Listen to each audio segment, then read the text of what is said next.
Hey everybody, we're Shayem and Chris, and this is Fan Team Radio.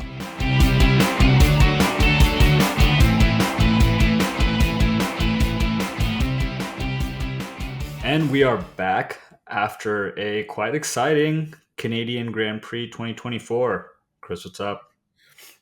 Yeah, that was quite the spectacle. We had Montreal is always one of those races where everyone's pretty excited about it. All the fans love it, the drivers love it, and it didn't disappoint. It was amazing, and we finally, they figured out that they can race in the wet. It's possible, after Spa and MLO last year, they figured out how to do it. So bravo to F1 and the FAA, and yeah, that was quite an amazing race. Like, how about that Haas start when Magnussen and Hulkenberg were the only two to gamble on the wet tires, and I think it went from like 14th to 4th in a couple of laps. That was insane, Magnussen turned into Max Verstappen for a little while. bro. Like Verstappen. Max Verstappen. Yeah, the whole time I was praying. I was like, rain, more rain, so that way, like this guy could just like they could 1-2 this race. That would have been insane because everyone would have had a pit for wets. They would have been miles ahead of everybody else. I mean, I guess there probably would have likely been a safety car or something, but yeah, it was fun to watch. But ultimately, Haas is Haas, and they screwed up Magnus's pit stop. I think he had an 8-second pit stop, and then Gave away all that ground that he made up. I don't know. All of them were shaking their heads too in the pit crew, which was funny to see in action. Yeah, a lot to break down from this race, but I guess if we got to start somewhere, might as well start with Haas. Yeah. It's incredible how I've never seen a Haas perform so well, and taking the rain into consideration. This race was essentially a trade-off between Verstappen, Norris, and Russell for P1 the entire time, which was very exciting to watch in itself. But in the back of the pack, especially at the start of the race, you have Magnussen kind of just carving his way through the pack, and then Hulkenberg making his way steadily up on the back end. Makes you kind of want to think, who else would have benefited from starting on wets, Chris? I have a couple of thoughts, but I'd love to hear if you think that there's something to that strategy. Because you're right, if the pits crew didn't mess it up for Magnussen, he might have been able to at least keep a P5 spot, going into his inners. But yeah, what are your thoughts? Do you think other drivers would have benefited from starting on wets? I mean, it's tough to tell. Like, you have to know what rain is coming or not coming, because essentially what ended up happened, which is the track started to dry up and the wet tires essentially become useless, and you have to hope you make up that pit stop duration with your advantage, which it was. I think Magnussen had done that if they hadn't screwed up their pit stop. But I think anybody who might have had nothing to lose, like anybody who, like, I think you were gonna say Sergio, but like anybody like Sergio, like, you're in the back of the pack, you're gonna gamble, like, it's really wet on the track, take the gamble, take the risk. You're in a rocket ship, and so I think more and more people maybe should have taken that gamble given how wet the track was. But ultimately, the teams probably have a lot more information than we do trackside. But it was really fun to watch, and I think a couple other people could have someone like Perez could have like really made some headway and hoped. Like, you also have to play to the safety car, right? Like, what if you gain all that advantage and then there's a huge crash because of how wet the track is and people are on inters while it's wet, and all of a sudden you get to basically have a free pit stop, and you've gone from the bottom 5 people to the top 5, and you look like a genius. So I definitely think it was worth the risk. It ultimately didn't pay off for Haas. But yeah, more people probably should have taken the risk. Who do you think should have taken it? I mean, I naturally found myself being happy when I saw K Mag and Hulk do what they were doing. I don't know. Oh, I have yeah. a soft spot for those two guys for some reason. And I think ever since Ayo Komatsu took over as TP, I've just had a softer spot for those guys. But I think yeah, Sergio, I don't see why they didn't gamble and put him on wets. I mean, this guy had already had such a lackluster week. We'll talk about him more later this episode, unfortunately. I think Logan Sargent again would have been a great candidate to put some wet tires on him. Like we'll talk about him as well, but James Val has said some things on the paddock that indicates that Sargent may not be with the team going into 2025. He would have benefited great from having wets. I also think the entire kickstake crew would have had a great time being on wets. Valtteri, Joe, the pit crew, just put wets on everybody on that team. They could have. I feel like this would have been a great race. I also think, Chris, that if more people did have wets on, that it probably could have swayed the advantage towards having wets for the first stint of that race. Essentially, you only had K Mag and Hulkenberg there, so the numbers really weren't in favor in terms of pit strategy. But let's say, three or four more cars were going onto wets and then they stopped first. I'm definitely sure that Red Bulls wouldn't have, you know, messed up their pit stop as badly as Haas did, and Perez could have potentially had a really decent advantage going into onto his inners.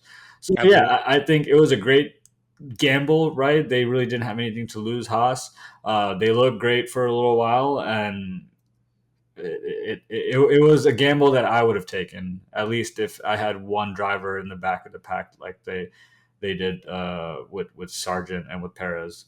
Yeah, But I agree with yeah, you. I agree with you. Like the kick stuff. Like, I mean, I don't know what the pre-race rituals are with some of these teams, but I really hope they're not sitting there being like, "All right, guys, this is the week we're gonna win. We're gonna want to like we're gonna like." You have to be realistic, and if you're gonna do any kind of like, you should be taking every risk potentially possible and say, "What can we do differently?" Like we're going to probably lose this race, not get any points no matter what. So what can we do differently to potentially gamble on a better advantage? And that was the option available to you. So I totally agree. Haas did it. The sergeants of the world should have, the kicks of the world should have. And if it doesn't pan out, whatever. You're whatever. Yeah, you're no, still you still you're still suck. making P20. It's fine. Yeah, it's fine. Yeah. So, but ultimately, it was fun to watch. I was rooting for you, like you were. Everyone, I think everyone on Reddit, I was watching the live, comments. Everyone was just like, "Oh my god, oh my god, oh my god!" Like, Hulkenberg, I don't think has ever had a podium. So, could you imagine? I was hoping, but you know, it is what it is. Like you said, that pit stop, they were shaking their heads. It's like I still don't understand how people are in the pinnacle of any sport and they like, you have these mechanics like, "Where's the I tire?" think the pit crew was even taken aback. They're like, "Oh my god, we're doing so well," and then Yeah. they forgot that they're the pit crew and they need to be, alert and Yeah, be able to move quickly. they're in the garage watching the race, and they're like, "Oh The shit, I fans, yeah. I mean, it let's is what." move on to the next topic before we start shitting on Haas. Yeah. But yeah, like yeah, speaking of tires and changeovers, there was a big moment in the race where Norris just had insane pace. I mean, like you said before, like Verstappen, Norris, and kind of Russell were trading this, but there was that moment before the first safety car where Norris was just chasing people down. I mean, he passed Russell, and then he passed Verstappen, and I think he gained like 10, 15 seconds. And then our boy Logan, I made a comment to my F1 fantasy group once that like a lot of people's careers are decided by the worst Williams driver, because of Gotifi and now Sargent basically calling out safety cars at the most opportune times. But I I think it's interesting what happened to Norris, and he referred it to what happened in Miami, kind of being the opposite. The safety car helped him there, and it kind of hurt him here. However, there was like I still don't understand because there was a moment he did have slightly enough time to pit, and I don't know why they didn't. And I think Norris could have potentially won this race had he done it. Uh, so I'm curious if you think like do you think Norris could have won the race? Do you think, you know, what were they thinking not pitting like a safety car is called? And then also, like, do you think the safety car was called too late? I'm still like, I get confused about this a lot where I'm just like, why isn't the safety car called immediately when a car stopped on track? But again, I'm not race director, but yeah, I'm curious of your thoughts. If Norris could have made a slightly better decision and potentially won this race from that. I mean, I think so, right? I'm not even the biggest Norris fan, but I think he had the pace to do it. I think it's quite beautiful how you can visibly see the racetrack and the top drivers adhering to it, and even using, I think at one point before Russell got taken over, he was trying to cool down his tires by going off the racing line and onto where the wets are on the straightaways, just to be able to retain some of that tire life while Max is kind of breathing down his neck. I thought that was. I think that sometimes when it rains too hard, you can't really tell what the hell's going on and when the red Right. flags are going to come out. But I think this week had a perfect amount of rain. You're able to literally see like the racing line on the ground. You're able to see the skill level that it takes for a top tier driver to stick with that racing line, but also how to use the outside of those lines to, gain a little bit more advantage, maybe a little bit more tire life. There are points where I'm sorry, not Ocon, Norris, Verstappen, and Russell all went off track, by chasing after each other, and it just so happened that Max was able to pull away, and that's all he really needed to be able to kind of establish a gap between Norris and Russell, given the circumstances. But I think on a dry day, you know, especially with Charles experiencing powertrain issues, with Carlos, kind of being in the back of the grid. Uh, it would have been a day for McLaren, not even just Norris, but I think Piastri also to take over. um, Mercedes had a really great showing this week, with Russell qualifying in pole, and even Lewis keeping up. Trading between P5 and P4. I thought it's just showing that the gap to Mercedes is not only closing from the McLaren end, but is also closing in on the Ferrari and on the Mercedes end now as development gets going. So this would have definitely been a race that Lando could have won. If he would have had the same toss of luck that he did in Miami, he could have easily won this. But as these things go, he got the opposite end of that luck stick. That sounds sexual, but Oh, well, he got that other end of the spectrum this week. Yeah, I think McLaren might be the fastest damn car on the grid at this moment in time. I'm not saying throughout the whole year or anything, but at this moment in time, it seems like McLaren has the fastest package. yeah, definitely. I mean, I've been super impressed.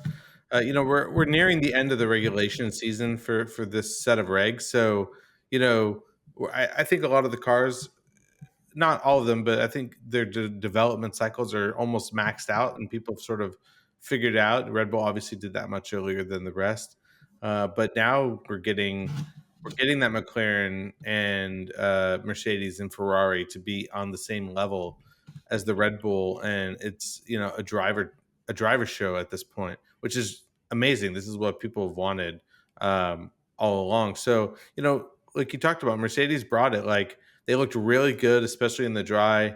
They made some upgrades to their front wing, and they really really worked out. And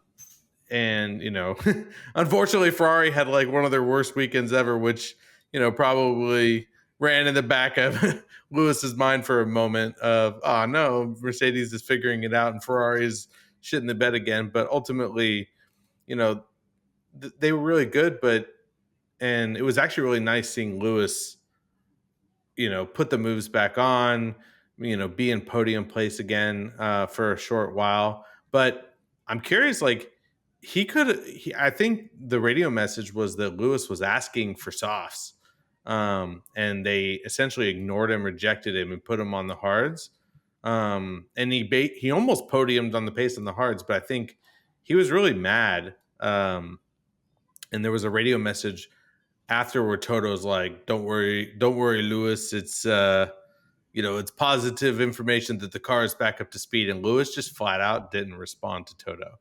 And that was very similar to what we talked about right before with Ocon and Alpine, and how Ocon had to give the place back to Well, he didn't get the place back at all. He had to yeah, concede position to Gasly because the exactly, team yeah. thought that Gasly was in a fighting position against Danny Rick, and then just he never got the position back.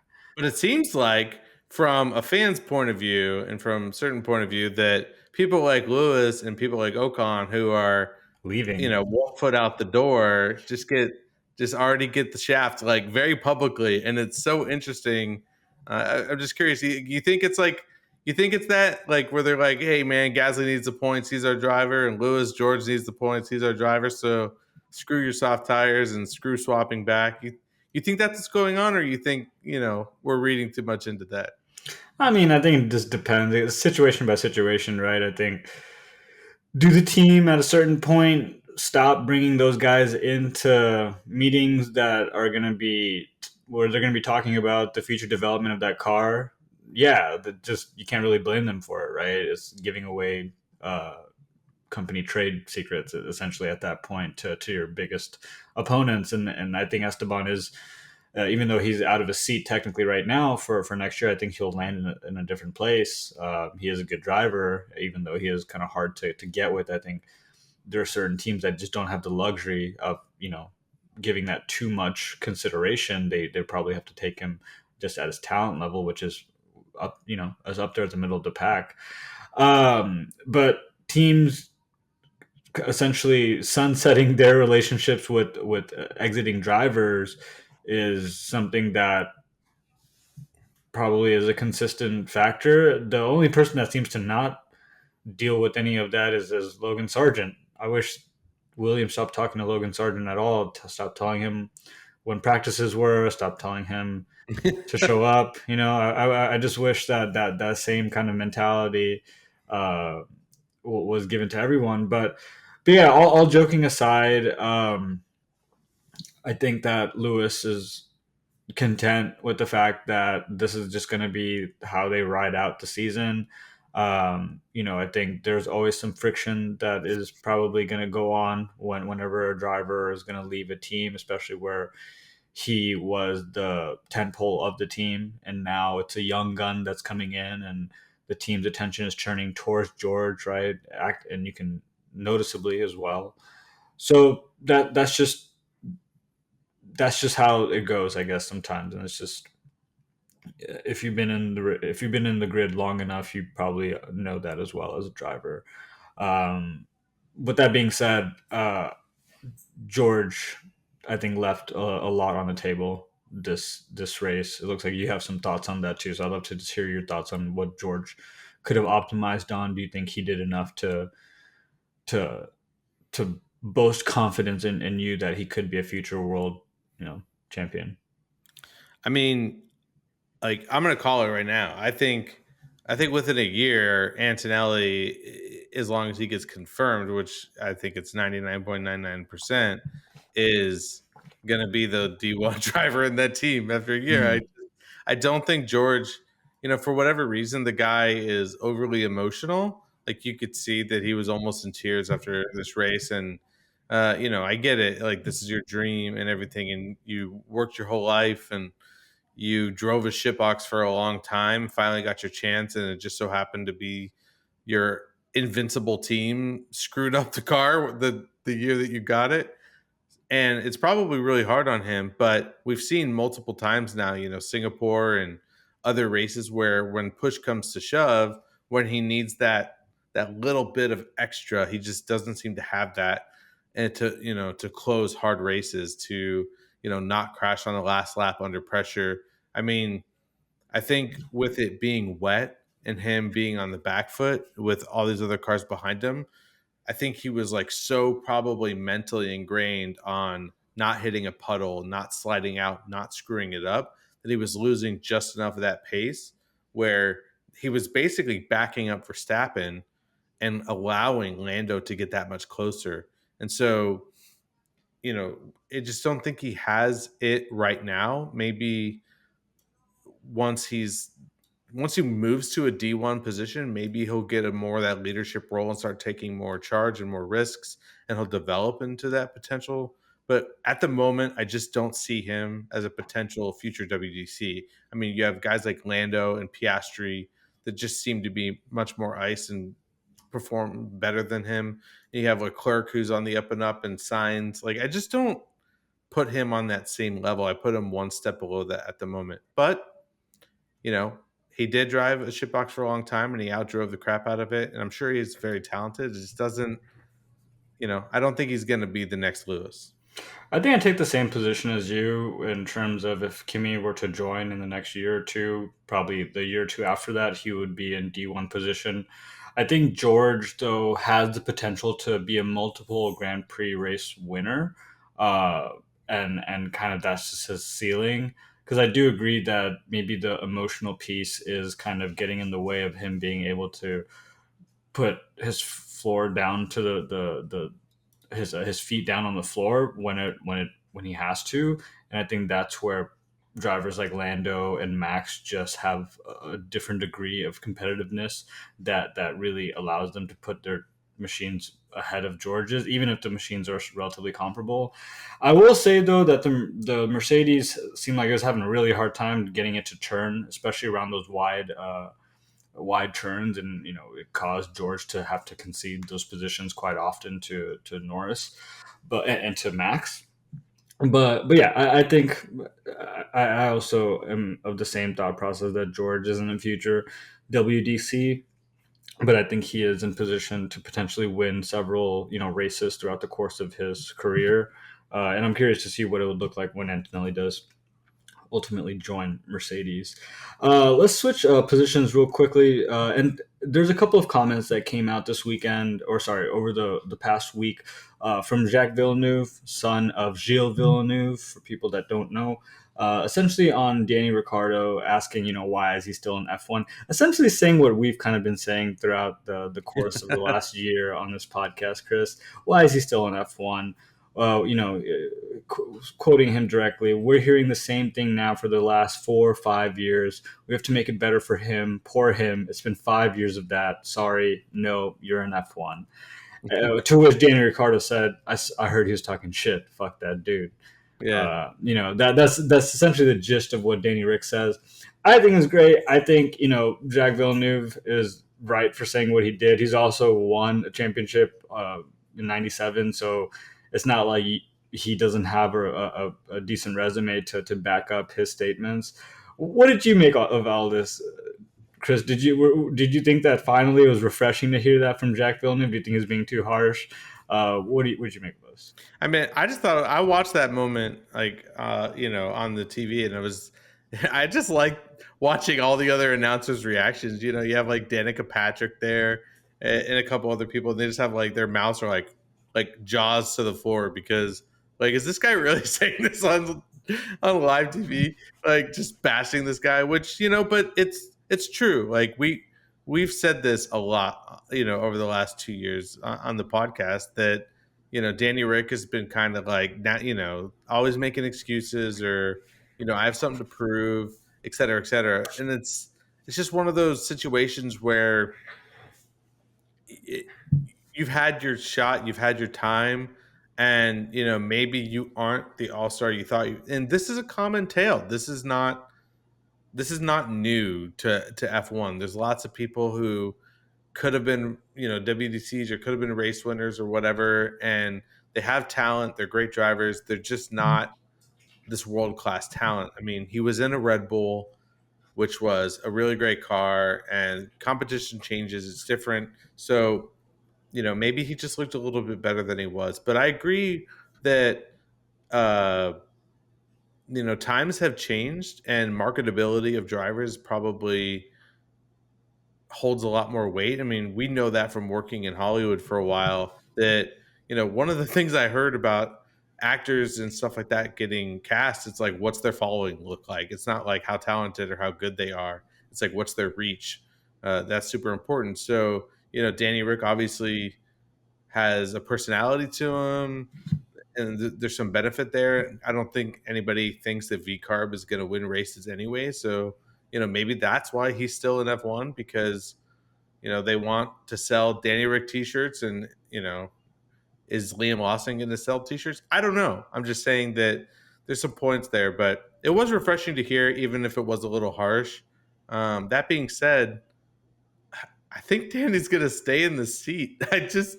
I don't think that they're going to take it away from him. I don't know why. I just think that it is what it is. Although they did, we'll talk about this in a minute, but they did confirm Yuki and they haven't confirmed Daniel. So we'll see. I hope they let him go.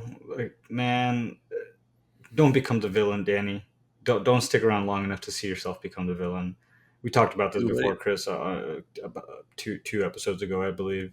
It's just I totally agree with Jack. Like I think he said what other people didn't want to say out loud, and I don't understand why.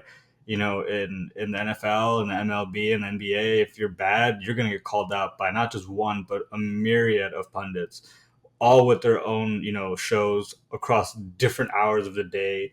You're getting pummeled with that shit. And I don't think Danny's response was also very upstanding. He qualified well, and then he wasn't able to really capitalize on it. He got a 5-second penalty for a false start on the grid.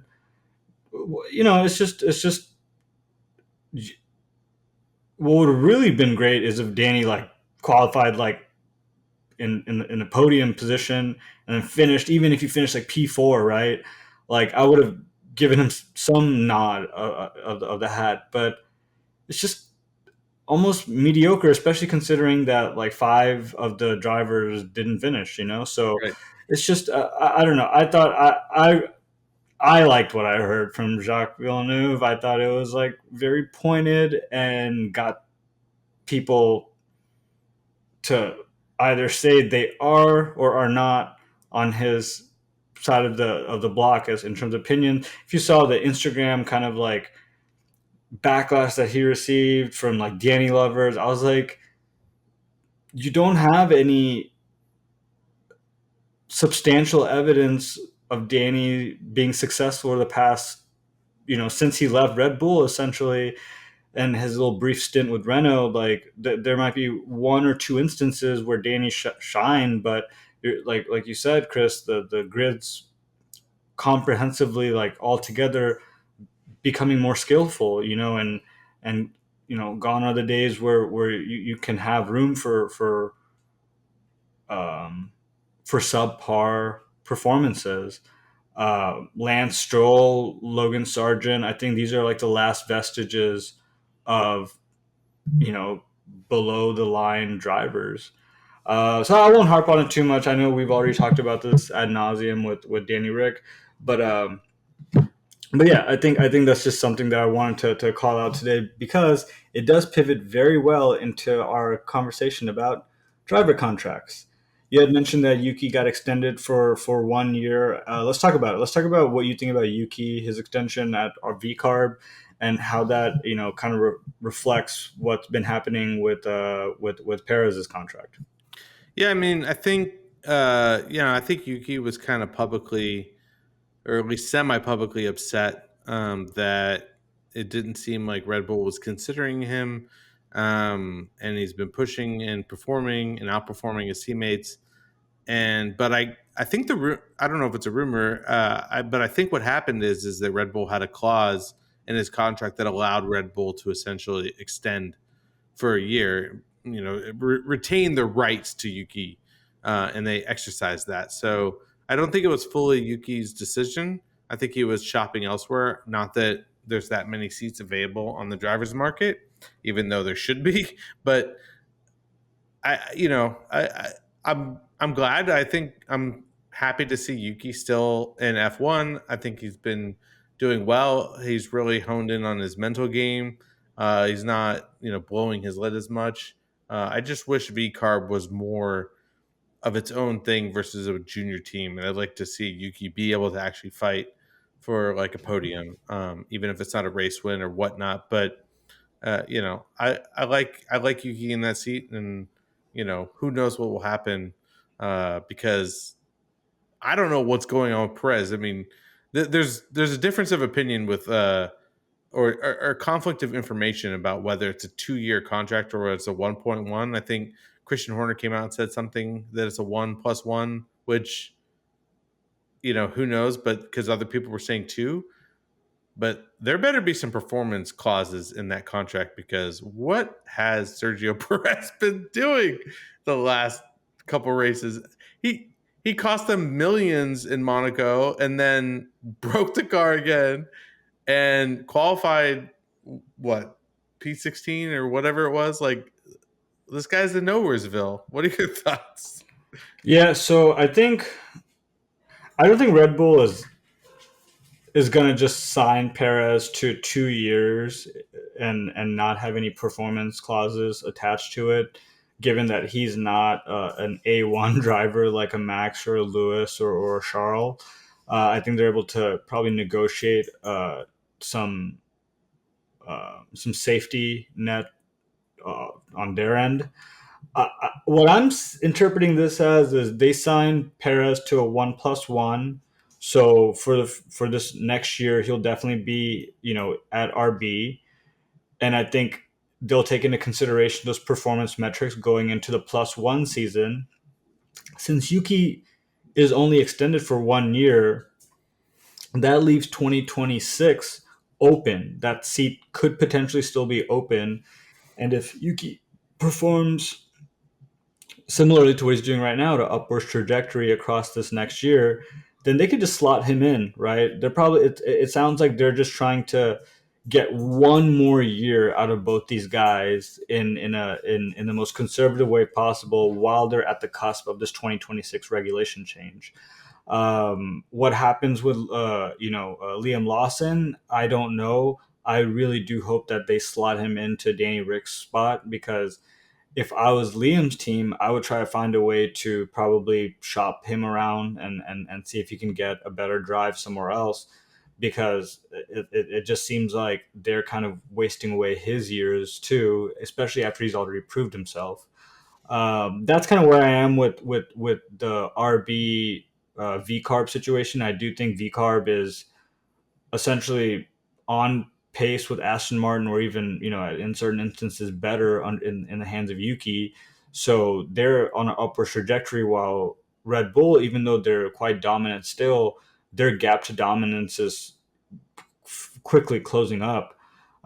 So maybe being at V carb isn't the worst thing for Yuki, right? At this moment in time, which isn't to say it could have changed in the course of the next couple of races, but it seems like right now it's a really good seat to have. To squander the second seat there to Danny Rick to see what he does for another year, I think it's a disservice to that team at this point. So it's not even like they're a child team; they're actually like competing quite heavily against the midfield, and in certain senses they're leading the middle of the field pack. But the reason I talk about Liam is because that's ushering in. He is one of the tent poles of ushering in a new generation of drivers that are incredibly capable. Which leads me to get your thoughts on Ollie Behrman. He's pretty much confirmed with signing with Haas. Do you think this is a good move? Who do you think that Haas retains K Mag to help kind of you know use his pedigree in the seat to help Behrman get situated? What do you think about Behrman getting a seat at Haas when Liam arguably put in more consistent performances over the course of several races, whereas Behrman was only got to shine once? What do you think about all that?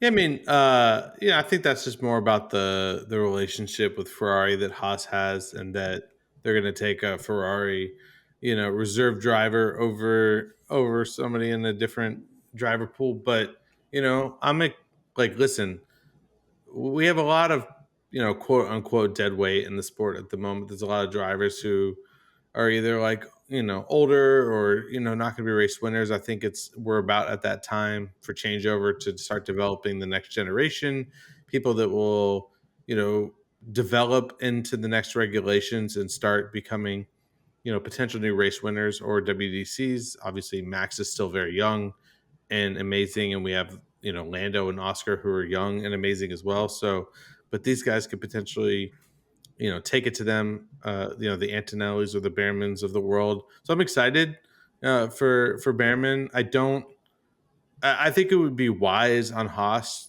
to not take K Mag again and to either slot somebody like Ocon if they're willing to take that risk, or maybe like a Botas who can bring the expertise and is a multiple race winner under his belt, and be able to be that partner, um, to Behrman, and provide some sort of guidance, and bring him up to speed.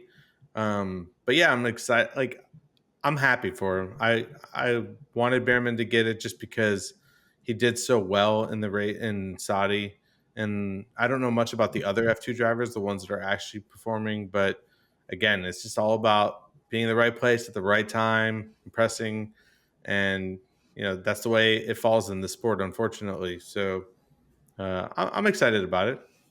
Yeah, I wouldn't mind seeing Botas at Haas. I think a Botas Behrman lineup would be an exciting lineup for Haas to have, especially after they had uh, Botas. Botas. Botas. Yeah, I mean, there's a lot of potential with that driver pairing, and especially where Botas is in his career right now, kind of on the downslope, and Behrman coming in, and definitely on the upslope. I think there's a lot of trade off that could happen there between rookie and vet. Let's talk about Antonelli real quickly. You essentially have him confirmed with Mercedes. He is another kind of harbinger of new blood in the sport. Has a lot of hype behind him. Hopefully, none of that falls flat. But Mercedes is kind of keeping the lines of him going directly to that team open, as they're not considering Carlos Sainz, for their seat. Do you think this is a good move? I mean, I think it makes a lot of sense from a strategy point of view. I was thinking about it previously, and once Lewis, pulled the plug and said, "I'm moving," which was his decision and not Mercedes, it made someone like Toto reflect on their future and say, where are we going to be in 5 to 10 years, not next year? And with George not having that sort of ice in his veins and able to put those race wins away consistently and do things with the Merc that other people couldn't, I think that they were saying, George might be replaceable in the next 3 to 4 years, maybe 2 to 3 years. So who's going to lead the team? And Toto, had the opportunity to sign Max way back in the day, didn't, and then Red Bull took them, and I don't think he wants to make that mistake again. So where they're at right now, they're not like giving up a championship to take this risk, but they may be potentially, putting another Lewis Hamilton in their driver's seat for a while. So, I say it's a good move. Put Antonelli in the seat, see where they sort of net out between Antonelli and George. And then if you need to make a change, in 2026 or 27, do that. And, we'll see where the driver market is there. But it's basically like a potential high ceiling for them, without taking too much risk, because they're not even what I think they're P4 on constructors at the moment. So they can't go much further behind from where they are now. So I think it's a good move. I don't know much about the kid. It'll be exciting to see if he has what they say he has, but it's also a lot of stress and pressure putting on what is not even an 18-year-old yet, I think. Yeah, I watched a couple of his F2 stints. I mean, he's nice with it. I'll say that. I think him and Behrman seem like they're kind of on par with each other in the F2 league. So who knows? They're hyping up Antonelli more than Behrman, but that's why I want to see Red Bull's version of this happening too, like where Liam is going to come up, Antonelli's coming up, Behrman, all like a trio, kind of competing against each other in even if it's a D2 position in these teams, right? I just think that's such a cool storyline to follow. It'd be such a breath of fresh air, right? Even if they don't even if they're not great off the block, right? I don't expect them to be great, but I would love to see a new chapter with new characters, like this revisiting Danny Rick. I don't want to talk about Danny. I don't want to talk about Lance Stroll anymore. I don't want to talk about Danny Rick anymore. I don't want to talk about Logan Sargent anymore. I am so exhausted of those drivers, and the fact that they still stick around, it's just it really dampers the sport as a whole. There is like it is a hard job. It's a really hard thing to do to get an F1 car to go around different tracks and different conditions. It's very different from the stock car series that are F2 and F3. But these what more do you need for these guys to do with limited amounts of chances to prove themselves? Antonelli still hasn't proven himself on the F1 grid yet, but Behrman has, Liam Lawson has. They've done it much better than some of these guys who are kind of leaving their uh, leaving the sport in the next couple of years. So I don't know. I just think for F1 as a narrative, this is a missed opportunity if these guys don't come in around the same time.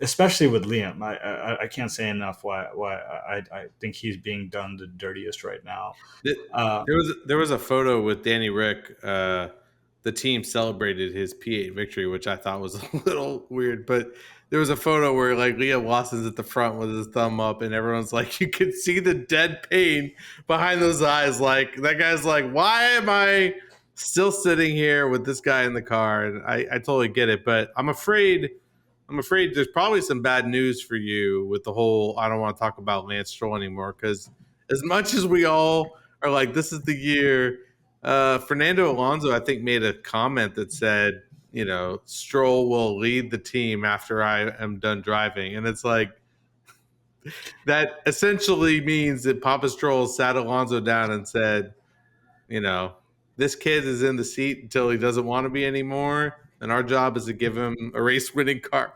So I think that kid's unfortunately going to be in that seat for many many years to come. They I need used turbo. to I used to joke and say I wish my dad loved me as much as his dad loves him. But at this point, I'm kind of glad my dad doesn't love me as much as Lance's dad loves him. Like they're just living in a world of oblivion. I feel like, although Lance did have a halfway decent race, despite the fact that most of the grid, a lot, I think five of the cars didn't finish. But what is he? He qualified I think he got piece. qualified P9 and then he ended up P7. So Yeah, it wasn't the worst, but like it's not like he's putting in consistently great performances all the time, and he's just again not anything special to talk. I don't know. Do you know anyone that buys Lance Stroll merchandise? absolutely not. I actually, I've never seen it. I've I'm never sure. seen a single article of Lance Stroll paraphernalia ever. Like whether Maybe on Papa Stroll just has like a warehouse that he buys himself, and he's like, "Oh man, Lance, you got 2,000 merch sales last month," and his dad just has a warehouse full of. that he sends to like Ethiopia. So like yeah, Yeah, there's like, probably a bunch of like third world like people that are wearing like some Lance Stroll like some like new ass Lance Stroll jerseys. dude, you land and you like go. You're a doctor and you're a fan of F1, and you land and go help out some third world countries. Like everyone's in a Lance Stroll jersey. Yeah, Lance Stroll and fucking like used Nick DeVries jerseys. Oh, R.I.P. Nick DeVries. Random offshoot. Did you see like Nick DeVries just randomly like cut the corner in the other series? And he's like, total Nick DeVries moment where he's like, "Well, I guess I made the corner." Like, I'm just like, this guy still can't drive. But anyways, moving on. But yeah, I think Stroll will unfortunately be in that seat for a long time. Like you said, sometimes he's got decent races. He's not the worst driver on the planet. He's not Mazepin level bad. He's better than Sargent. He's better than a few other people, and he does have some success in the sport. But My his thing time. is my thing is like let's say let's play let's play this game. Let's say they get Max Verstappen, right, or someone who's better than Max Verstappen, to come in and as D1. That driver could literally put the team on his back, get them all the way to like the constructors championship, and I feel like Lawrence Stroll and the entire team will still be like, that was a great team effort by that driver and Lance. They'll still try to give some of that credit to Lance, and it's just at what point do you call out the delusion factor? I really want Jacques Villeneuve to comment on that one. Oh, that would be amazing. And you know what I just thought of? It would have been amazing if Max, when that whole Christian Horner versus helmet, that whole thing was going on, and everyone was saying Toto, gonna move to Mercedes, and they were questioning Max at every race, every interview. They were like, "Are you, what are you? Are you gonna jump ship from Red Bull?" Max would have been the best troll in the world if he's like, I really want to go to Aston Martin and race with Alonso and just Yeah, see. That would have been master level troll of just see how the fucking world reacts to that. Because then all of a sudden Lance gets asked, oh no, Max is gunning for your seat. That would have been amazing. I would have paid money to have seen that troll kind of Like, carry but out. That would have been hilarious. there's so many instances of drivers like either talking about each other, whatever like that, but none of the drivers either seem to ever talk about Stroll other than when he impedes and they're like fucking idiot. But I you know, mean, if from the driver's perspective, they're like, yeah, just an idiot on the grid that we can easily overtake. At least the top drivers are going to think that way. The back of the pack drivers probably see him as a serious competitor, but that's because they're at the back of the pack. right. But yeah, us not make this a Lance Stroll show. But I think you had another stat on here that you wanted to call out about Alex Albon. Oh yeah, I mean, we going back to the Perez thing. We, there was an interesting stat that came up that I read that it's been going around and making the moves is that Alex Albon has outqualified Logan Sargent 30-0. He's never been outqualified by Logan, which we all know Logan is already out of the sport, eh, and like so brutally so that like you have your boss. Is F1 the only sport or the only job in the world where your boss is publicly saying like I don't want this guy while you're currently still employed and have to perform? That's such an I also interesting. don't think James Val still has mastered the art of talking to reporters. Yeah, like he's definitely like a engineer numbers math guy and has he's not very good I'm good with people. No. Yeah, it's like, what would you say you do here? what would you Uh, say? Yeah. But Logan Sargent, again, like we just talked about, he's essentially as bad as you can get besides Nikita Mazepin or maybe a Gotifi, this, praise this goes. man crashed twice this week. Yeah. And He's like, gonna twice. If you would have told me, hey, do you think Sargent's gonna crash out twice in one race? I would have been like, no, I'm gonna give him some love and say that he's not, but he did it. yeah, I mean, He's listen, the guy's in his head and he probably already knows he's out of the sport. I mean, not probably, he does, but so he probably doesn't want to crash and he's overthinking everything and it's a wet track and he just can't perform. But the guy's out qualified Sergio Perez 6 times when Alex Albon has never lost to him. So that's like just that's That's a every black time. mark on Perez. That's definitely a black mark on Perez's. Like if it's happened once, so be it. But 6 times, you're in a Red Bull. Like that guy must sell jerseys to like half of Mexico to be in this seat. I mean, it's not that I don't like the guy. I think he's fine. I think he's okay. But I I can almost guarantee you that Red Bull is going to lose constructors based off the fact that Sergio just like is not performing with all these other cars performing at a top level. Like I don't even know if Sergio will get a podium if the pace of the McLaren and the Mercedes and the Ferrari keep up the way they have been because those guys are so much more aggressive. They have better strategy and they're going to take it. They're just going to take it to him. I just like Max will obviously be able to compete for wins and everything, but yeah, when I read that stat, it just was like this is unreal. 6 times in what 9 races or whatnot. It's insane. Yeah, I mean, there's also a thought that they signed Perez to placate to Max, right? They want to make sure that they don't disturb the waters, just and keep everything that Max wants in place and keep out everything that Max doesn't want. And I think a serious competitor like Sainz would have been maybe too much to add to that delicate chemistry that Red Bull has been tinkering with, especially with Adrian Newey on the out. Also, I don't know if anyone's talked about this yet, but Adrian is essentially out, right? Like Yeah, he is on a very limited, kind of capacity, still contributing to Red Bull's um, week over week kind of strategy.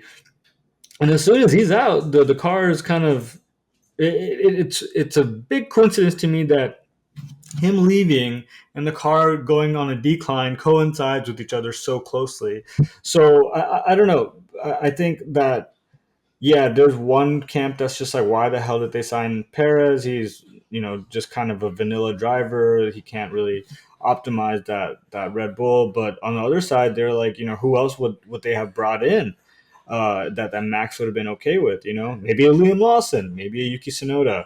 I don't know, but definitely wouldn't have been a big competitor like a Signs, right? And I guess Signs, kind of just taking this back to the Signs part of the equation. I think he is probably going to end up at Williams as he's going to plan B is essentially going to be the best thing for him. I actually think he may have dodged a bullet not signing with Audi, just because how bad Steak Kick just looks. Throughout the course of the entire season, there was no flash in the pan. There's nothing from neither Botas or from Joe.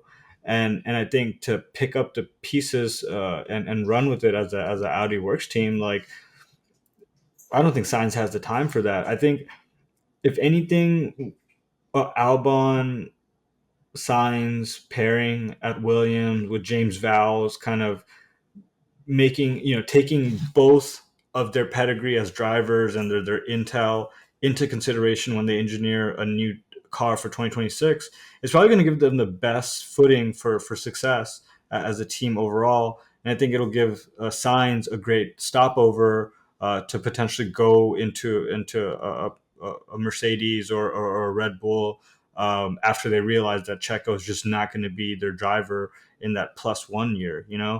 These are all just kind of it's such an ever changing landscape. But now that this is kind of it's silly season's taking a little bit more definition every week, that every week passes by and every driver signs on to their contracts, it kind of is telltale signs of Carlos ending up at Williams, Lance Stroll I guess staying in Aston Martin, Yuki staying with VCarb, Ollie coming in as the D2 driver at Haas, and then essentially Mercedes bringing on Kimi Antonelli as a D2 driver at Mercedes.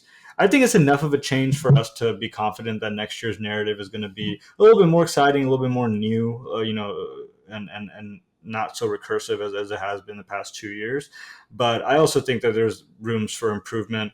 I think there are certain teams that need to break away from the status quo to be able to be in a competitive position. I think that's really, in a lot of situations, what is their biggest thing to overcome is just essentially what warm bodies are going to be occupying those seats. yeah. I'm super curious who's going to end up in that second kick Sauber seat because it doesn't seem like Carlos wants it. They want him for too long of a contract, and it's sort of like nobody really wants that seat. So maybe It they'll might end be up it might be St Bestie.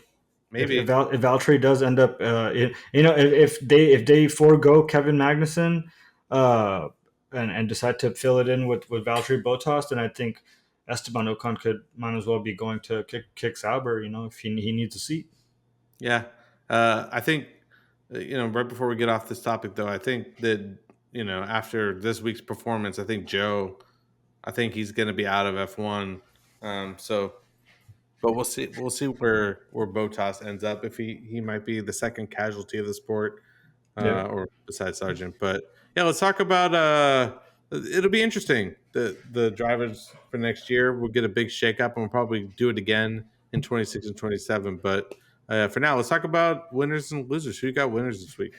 Yeah, so I think we both have Verstappen in our winners for obvious reasons. I think he put a really good race together, despite the fact that there was a lot of times that he could have been overtaken quite drastically. I think he just the fact that he had such a huge delta to Checo just kind of signifies that he is he is he's able to use his raw talents to be able to get that car into winning position.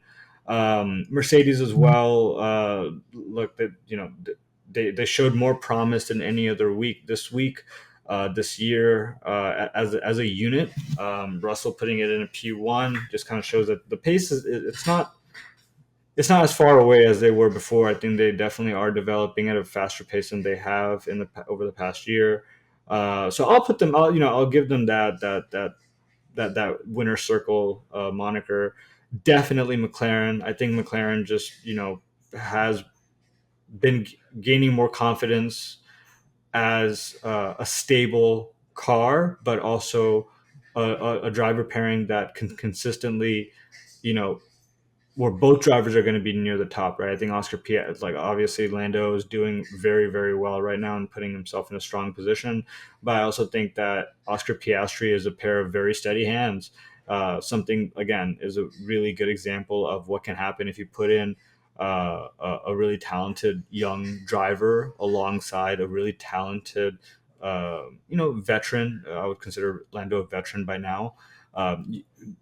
Mercedes can essentially copy that source code and do the same thing with Kimi Antonelli coming in. That would be kind of the ideal scenario there. That would be an incredible battle to see, between McLaren and their young and vet, and then they're all young. They're much younger than us Yep. still. Even though we call them vets. So I'm excited to just see how that narrative between Mercedes and McLaren kind of uh, manifests over the next 2 years. I'll put Aston Martin up there too. They're kind of a more of an afterthought for me this week, but they were able to snag a P6, P7, and get some points on the board.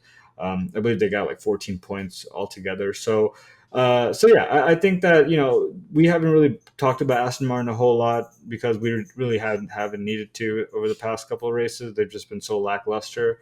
So I'm gonna give them that. I'm gonna give them some love this week. Yeah, I mean, I fully agree. I agree with pretty much everybody you said. Verstappen, obviously, the differentiator here with Verstappen is this is one of the first races where I feel like he really had to earn this race this year. He didn't look like the fastest car on track. He was complaining about his suspension, you know, three-fourths through the race that it was basically going to knock him out. He couldn't take the curb. So he didn't look like the quickest car until that last safety car restart where he just like literally disappeared. I don't know how that guy does it, but he's just a master at it. But so hats off to Verstappen. I think Lando or George or Lewis or anybody could have easily won this race, but Max is inevitable, I guess. And then Mercedes, they made such a huge leap. I'm excited to see them in a dry race and sort of really see the performance of that car in Spain and if it's at where we all think it is. So, but yeah, I agree with everything they said. McLaren obviously made a huge step up. Aston Martin had a good race weekend, but who didn't have a good race weekend is Ferrari.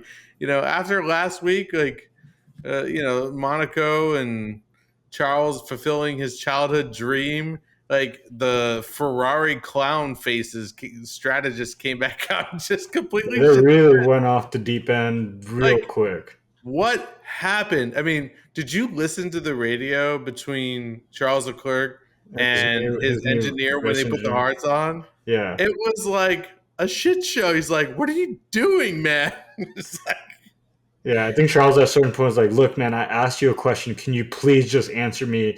And his engineer is like, "Yeah, you're getting lapped by half second." yeah, Like it was essentially like it was comical. I thought it was pretty funny. I mean, they've obviously means there's still work left to do, right? With Ferrari. It was very unfortunate what happened with Carlos. I think it was more the rain that contributed to their downfall, or at least to Carlos's downfall. I think Charles would still have powertrain issues even if it was dry. So again, issues of seasons past that maybe are kind of peeking their ugly heads. Yeah, but I agree with you. I think Ferrari had a shit week. I I don't know if they retired the car because it was a problem or because they were embarrassed because At one point they came over the radio and said, "Oh, we think we fixed the Yeah, engine they issues." don't get embarrassed, dude. That's the one thing that they don't do is get embarrassed at Ferrari, even when they should be. I was embarrassed for them. But yeah, Ferrari had a bad week, and then off the back of Ferrari having a bad week, and Alex Albon got really unlucky. So I'll put him in the losers as well, just because just on the opposite end of the spectrum where Hulkenberg has cat-like reflexes and just I don't even know how it's potentially possible that he Yeah, missed. yeah, that was actually quite incredible how he just like went right around Yuki. Bro, it was like millimeters, like, and Yeah. at full speed, like that could have been easily a very dangerous bad situation. But hats off to Hulk. I think Hulk also dodged Carlos when he spun around, but just poor timing, wrong place, wrong time. Alex Albon got clipped by Carlos and taken out of the race. It's just super unfortunate because until the new point system is implemented, if it ever does, every little point matters. I mean, I think I can't remember how many points Williams has, but I think it's like two. And when you have 2 points, if someone just has one good race, and I think it's Ollie Behrman who's like 13th or 14th in the standings of the drivers because Yeah. he's got 6 points. Like that's the reason why I think the point system should be overhauled. Is like one race you could be like halfway up the grid, but it's one of those things where you know Alex, Albon really deserved to get those points this week. It's very unfortunate circumstances, but it's a wet track, and that happens. And then last on my list for losers will be Ocon. I mean, the guy is just getting shafted, and it just seems like Alpine's kind of a toxic work environment. Bruno Famin just seems to be not a good replacement for Laurent Rossi and all the other Otmar, and just like it just doesn't seem like everything's put together at that team, and it's making it look like Oscar Piastri had the foresight of a generation to screw that team over and get as far away from it as possible.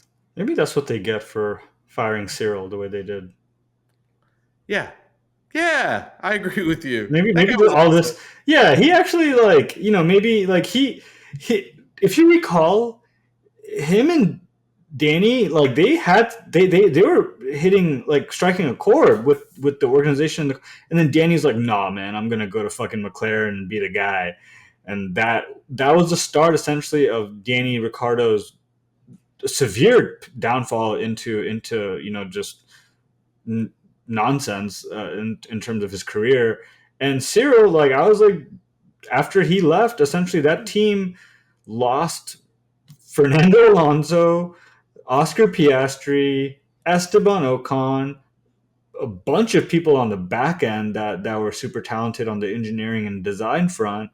Like you're now just a shell of what you used to be, and you're being held together by a guy who is not a capable leader. And Bruno Famin, I could tell that Bruno Famin wasn't a great leader by the way that he dealt with the Otmar situation.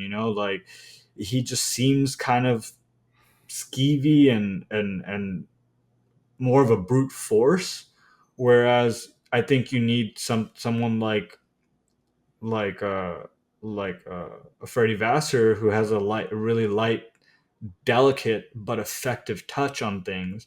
I just don't think Bruno Famin is that. I think Bruno Famin's more of like an orc from Lord of the Rings. Big time grunt. Yeah, I think you you have a collective of people on your losers. Yeah, we had a lot of DNFs. It's a rain, pedaled race this week. So everyone that DNF'd, essentially, I put on my loser seat. Carlos Sainz had, I don't think he didn't even qualify that high up, did he? Yeah, he qualified 12th. He spun out. He took Alex Albon out with him. Albon has had a really great race. He had a really great overtake on both the Alpines at one point. I That's thought he was amazing. gonna. Yeah, he had a really great handle in the car. So, sucks for Alex Albon. Sergio Perez. He's not only in my loser seat, but he's to be continued into my hot seats. Charles Leclerc, right? Like he just. I think even regardless of the rain, his car was malfunctioning. So Logan Sargent, to be able to have two accidents in one race, only Logan could do that. Um, So yeah, I think everyone that DNF this week should be in the loser spot. Yeah, I mean, tough track conditions, but still an F1 race, and you have to perform. And And it wasn't that bad. It wasn't yeah, as bad as like Spa, in years past. I think Japan, remember, like I think 2020 Japan was like raining like crazy, and they had that. Was it that race where they had that crane out in the middle of the track? oh yeah, I can't remember the track when Gasly just lost his shit, dude. Yeah, But yeah, I mean, conditions weren't as bad. It's still mind blowing to me when you see these guys spin off track, though, when it kind of looks like almost nothing happens and they just slide. You're like, how does anyone even keep it on track? But, yeah, anyways, hot seat. I think we both have Sergio Perez. I mean, just a weekend to forget for him. And it carries over into next weekend. I don't know if you saw, but he got a 3 place grid penalty for yeah. next race because, I mean, that was Unsafe ultimately release. Yeah, I think it was an unsafe release, or like he came into the pits with on. they they gave it to him for driving with his car like falling apart essentially Oh, after the wall. But that was a call by Red Bull, and they admitted to that, basically saying, we didn't want a safety car called because Max was in the lead, yeah, and so, even though one came out moments later, anyways, for the Carlos Sainz incident, but I believe, yeah, and so it's just one of those things. Terrible weekend for Perez. Qualified horribly, raced horribly, crashed the car. You know, I just want him to either do his job or, I'm at least he's not saying that he's going to take it to Max anymore. At least he's not saying that. yeah. I think Perez and Sargent are prime examples of no matter where you are, where your team is on the grid, no one's above or beneath being on the hot seat. And what I mean by that is Perez is with the best team on the grid, has been consistently on our hot seats since we started the show. Sargent on a lower tier of a racing team, consistently in the hot seat with us, By the week way, over week. speaking of hot seat and Sergeant, did you see that photo of him? Eh, No. that- he was trackside all on his own in like a lawn chair and just like slumped over. He does that all the time, though. This is not the first time. He does that all the time. It's just it's so sad to see. Like if I was him, I would just leave and be like, Yeah, I'm I just done. mean, he fuck that dude. He's rich and like handsome and has his whole life ahead of him. Fuck that shit. Mad. I mean, he sucks. Like, just be real about it. Like, if he sucked and he was like a funny dude, I'd take that. If he sucked and had a personality, I'd give him probably as much leeway as I gave Danny Ricciardo for as long as I did. You know But what? But he's like a thumb, dude. Like there's nothing exciting about him. maybe he'll be good in IndyCar or something like that, where like be in the next But Roman the Grosjean. IndyCar is also super competitive. It's very competitive. At least he can smash into people there, and it fits the That's bill. true. Maybe rally truck is going to be the best way for him to go. Demolition Derby, Logan Yeah, Sargent. Demolition Derby. Just send all those guys to Demolition Derby League. That Yeah, So yeah, I have Perez, I have Sargent, and I have all of Alpine. Right. I already spoke about my thoughts on Alpine as a whole. I think it's just a unit in absolute shambles, and I think their commercial cars are also kind of suffering from the fact that their professional F1 team, which is like the marketing kind of ploy here, is sucking so bad. You kind of got all these celebrity investors, which should on the outside looking in seems like a really healthy thing. But when you have actual investors like banks and financial institutions like kind of backing away because they know that they might not make back their profits, that's a really unhealthy sign for an F1 team. Is that not only like most of these teams are especially the works teams, they're using it for or sorry, the manufacturing team, they're using it to bolster their reputation across the commercial car market. I don't know many people who own Alpines. I mean, definitely not stateside because it's not a stateside car, but in Europe, like it's not like something that I don't think is incredibly popular or available to a lot of people, right? I think like price range wise, they go for as much as a Porsche. I don't know if And Alpine drivers in F1 own Alpine I cars. yeah, other than Esteban Ocon, because he'll take anything that the team gives him. Like I don't think, and that's not a joke because he had to struggle to be on his track, but it Yeah. kind of is. Um, like uh, like it's just, what is this team doing? What is this company doing? What is this brand doing? That's a bad place to be in. It's like not Hopefully, even not even just the F1 teams doing poorly. It's like the shit's flowing up the hill at this point with them. sounds like the perfect situation to sell to a certain Mario Andretti and cut your losses and get out of the sport. At least Andretti like has a built-in following, and they know. I have a lot of faith that Andretti's going to put in the right people, or pay to put in the right people in positions to run that team properly. I don't even think Alpine is investing in, like, how embarrassing is it to lose three top tier drivers, and like all you can kind of vie for now is like middle of the pack drivers. Jack Doohan, bless his heart, I just don't know if he has the same caliber of talent as a Ollie Behrman, as a Liam, which is why I haven't really been including him in these conversations a whole lot. Right? I'd love to see if he does have what it takes to be a top driver for them, but I think Alpine is one of those seats that someone will potentially take because they have to, not because they want to. Yeah, but that's actually one person that I left off of this driver contract discussion right before we go is that I think that Jack Doohan may have let it slip that he might be getting that seat next year. They were in the post race show, which he is part host of, and they were asking him like kind of pushing him a little bit, like, "Hey, are you getting that seat? Would it be nice? Do you think you've done enough to be in F1?" But then at the end, as they were signing off, he was like, "And I look forward to being part of it." And he goes, "Hopefully." So I don't know, man. At this point, I think their women's driver, Abby Pulling, who's been crushing it in the women's series, I think she might be a better fit for that seat than. But we'll Hey, see. We'll see. it would be great, but like you said before, it would like I wouldn't mind a Jack doing in that seat and a Liam Lawson in the Checo seat, or in the Danny Rick seat, and then we get Antonelli, Behrman, doing, and just in Lawson, and just have a whole new generation. That would be so fantastic. I would love for them to start together too, because the narrative that you can potentially build going into the future, I think it's quite exciting.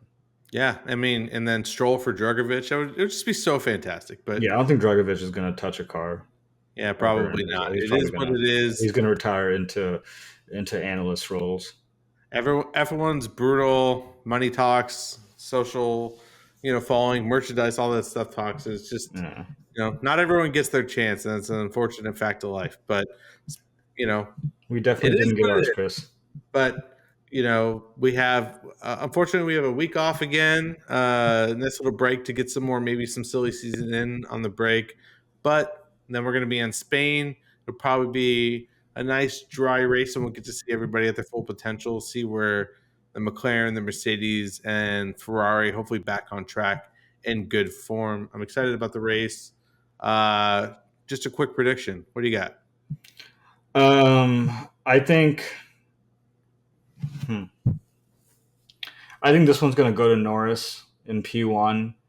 I think Max is gonna come in at P2, and I think Piastri is gonna come in at P3. Yeah, definitely not a bad prediction. Like after this weekend, it's been so long for Lando to get a win, and then he almost did it again. I think that car is on fire right now, and I think he definitely has the potential. And like you said, Adrian Newey, like when he left, pulled some plugs or unplugged some wires or whatever he did. The Red Bull definitely seems to have a little bit more reliability issues than before, but um, you know, man, it's so hard. Like I want Charles. Like F1's also a weird sport in the fact that you root for in baseball or basketball, you usually have your team, your guy you're following or whatever. But like I want like 8 different guys to win in F1. It's just kind of an interesting thing about the sport. But I'll give it to Lando too, P1, and Max P2. But I want to see LH back on the podium, and I want to see how big his smile is when he finally gets to put another podium in the brick. So put a wild card out there and say Lewis Hamilton will get P3. I wouldn't mind that at all. Yeah, let's hope it happens in 2 weeks' time. Yeah, looking forward to it. Yep, we'll be back here on what is it? The race will be on Sunday the 23rd. We'll be back with you guys on Monday the 24th. Till then, see ya. Bye, everybody. Thank you for listening. Shayem and I would love for you to join the Fan Team Radio community. So please like, subscribe, or follow on your platform of choice, and we'll see you next time.